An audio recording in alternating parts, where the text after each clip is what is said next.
नमस्कार। मंगला गौरी व्रत कथा।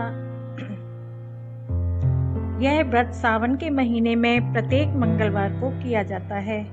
ऐसी मान्यता है कि मां मंगला गौरी व्रत करने से अखंड सौभाग्य की प्राप्ति होती है।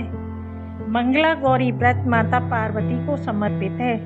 सावन माह में सोमवार व्रत भगवान भोलेनाथ को समर्पित है।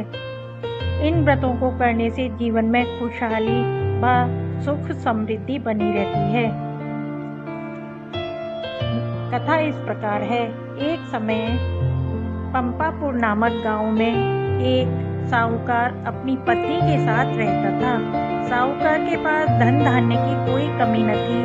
सभी सुख व ऐश्वर्य उसके पास थे, पर एक दुख सदैव उसको रहता था कि उसकी कोई संतान न थी। एक दिन उनके घर एक साधु महात्मा आए। साहूकार ने उनका खूब आदर सत्कार किया और साधु महात्मा को अपने निसंतान होने की बात बताई। तब साधु महात्मा ने उसे सावन मास में मंगलवार को किया जाने वाला मंगला गौरी व्रत करने को कहा और व्रत धारण करने की पूरी विधि समझाई। साहूकार की पत्नी ने सावन माह के पहले मंगलवार से ही व्रत करना प्रारंभ किया। अब वह हर मंगलवार को मां मंगला गौरी का व्रत करती। व्रत करते उसे कई महीने बीत गए, लेकिन उसने यह व्रत करना नहीं छोड़ा। एक दिन उसके भक्ति भाव से प्रसन्न हो माता पार्वती ने महादेव से उस साहूकार और उसकी पत्नी के लिए संतान का वरदान मांगा। रात्रि में साहूकार ने सपना देखा कि जिस आम के पेड़ के नीचे गणेश जी विराजमान हो, उस आम के पेड़ का फल अपनी पत्नी को खिला दो, उससे तुम्हें संतान की प्राप्ति होगी। साहूकार ऐसे आम के वृक्ष को ढूंढने निकला। कई दिन तक मेहनत करने के बाद उसे ऐसा आम का पेड़ मिल गया जिसके नीचे गणेश जी की प्रतिमा स्थापित थी। साहूकार ने आम तोड़ने के लिए पेड़ पर पत्थर मारने शुरू कर दिए, जिससे आम तो टूटकर गिर गया, लेकिन एक पत्थर गणेश जी की प्रतिमा को लगा।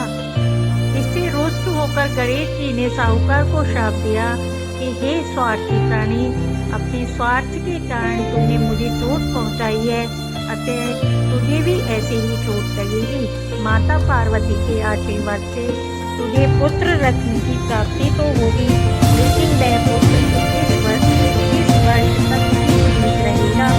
फिर सांप के डसने से उसकी मृत्यु हो जाएगी। इतना सुनकर साहूकार घबरा गया। उसने घर आकर आम अपनी पत्नी को खिला दिया, परंतु गणेश जी के श्राप की बात उसने किसी को नहीं बताई। एक समय बाद साहूकार के घर में एक अति सुंदर बालक ने जन्म लिया। साहूकार ने उसका नाम मनु रखा। देखते ही देखते मनु 20 वर्ष का हो गया। वह अपने पिता के साथ व्यापार में हाथ बटाने लगा। एक दिन घर लौटते समय पिता और पुत्र तालाब के पास पेड़ की छांव में भोजन करने के लिए बैठ गए। तभी उस तालाब पर गांव की 2 लड़कियां कपड़े धोने के लिए आई। उनका नाम कमला और मंगला था। कपड़े धोते समय दोनों आपस में बातें कर रही थी। कमला ने मंगला से कहा, क्यों मंगला, मुझे पता है मैं कब से श्रावण मास में मंगलवार को मंगला गौरी व्रत कर रही हूँ। अब कुछ समय बाद मैं उद्यापन करूँगी। इस व्रत को करने से मुझे मनवांछित वर की प्राप्ति होगी और मैं सुख से रहूँगी। ऐसा कहते हुए कमला बोली, मंगला तू भी अब अगले साल से सावन के पहले मंगलवार से ये व्रत प्रारंभ कर देना, तो तुझे भी अखंड सौभाग्य व मनपसंद वर मिलेगा। कमला की बात सुनकर मंगला व्रत करने के लिए तैयार हो गई। वह दोनों पिता पुत्र उन लड़कियों की बातें सुन रहे थे। उनकी बात सुनकर साहूकार समझ गया कि कमला नाम की लड़की उसके पुत्र के लिए सही रहेगी, क्योंकि वह मंगला गौरी का व्रत करती है। इस व्रत के प्रभाव से उसे अखंड सौभाग्य का वरदान प्राप्त है। ये सोचते हुए साहूकार ने तय किया कि कमला का विवाह मनु के साथ करवाएंगे। अब साहूकार कमला के पीछे पीछे चल दिया। कमला के पिता उस नगर के नामी ग्रामी साहूकार थे। उन्होंने कमला और मनु के विवाह के लिए हामी भर दी और कमला का मनु के साथ विवाह कर दिया गया।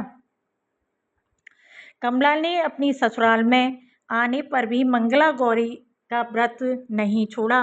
वह नियम से मंगला गौरी का व्रत करती थी। उसने उसके व्रत से प्रसन्न होकर एक रात माता पार्वती ने कमला को स्वप्न में दर्शन दिए और कहा, कमला, मैं तुम्हारे व्रत पूजन से प्रसन्न हूँ, लेकिन तुम्हारे पति की आयु कम है। अगले माह के मंगलवार को एक सर्प तुम्हारे पति के प्राण लेने आएगा, लेकिन तुम घबराना नहीं और एक प्याले में मीठा दूध भरकर रख देना। उसके पास एक खाली मटकी रख देना। वह सांप दूध पीकर उस मटके में चला जाएगा। तुम उस मटके का मुंह एक कपड़े से बंद कर देना, जिससे तुम्हारे पति के प्राण बच जाएंगे। अगले माह का मंगलवार आया। कमला ने ये बात किसी को नहीं बताई और माता पार्वती के कहे अनुसार ही किया। सांप आया, दूध पीकर मटकी में जाकर बैठ गया। कमला ने मुंह बांध दिया और उसे जंगल में रख आई। माँ पार्वती की कृपा से कमला के पति के प्राण बच गए। इस प्रकार मंगला गौरी व्रत के प्रभाव से मनु शाप मुक्त हो गया। जब घर में सब लोगों को यह बात पता चली तो सभी बहुत प्रसन्न हुए। माँ पार्वती का यश गान करने लगे। गांव की महिलाओं ने कमला से व्रत का विधि विधान पूछा और व्रत करना प्रारंभ कर दिया। कमला ने मंगला गौरी व्रत का उद्यापन बड़े धूमधाम के साथ किया। ब्राह्मणों को भोजन करा, दान दक्षिणा दे आशीर्वाद प्राप्त किया। इस प्रकार मंगला गौरी के आशीर्वाद से कमला के पति की जान बच गई। हे माँ गौरी, जिस प्रकार आपने कमला के पति पर कृपा की, उसी प्रकार कहानी कहने सुनने वालों की आयु लंबी करना। इस प्रकार कहानी संपन्न होती है। धन्यवाद। प्लीज़ लाइक, शेयर, सब्सक्राइब अवश्य किया करें। धन्यवाद। बेल बटन भी प्रेस कर दिया करें।